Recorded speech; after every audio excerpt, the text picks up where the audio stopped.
ជាយល់សោកឬជាការពិតយើងសម្រេចចិត្តដើរចូលរងការបងឲ្យអូនស្គាល់អូនមិនជាស្នេហាទាំងនៅធ្លាប់គិតថា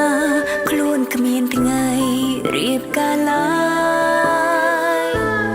អ្នកណានឹងមុនអាចមានថ្ងៃនេះថ្ងៃដ៏ពិសេសពួកយើងទាំងពីរស្នេហាអូនម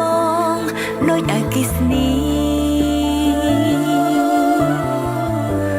ប៉ុន្មាននាទីផ្ដើមមានចិត្តរៀងខ្លួនបានទេមិនអោយអូនខ្មាំងគេ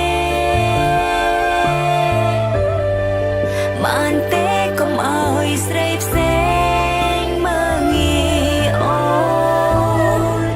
បានទេធ្វើជាប៉ាល្អរបស់កូនបានទេអូនសំប៉ុណ្ណឹង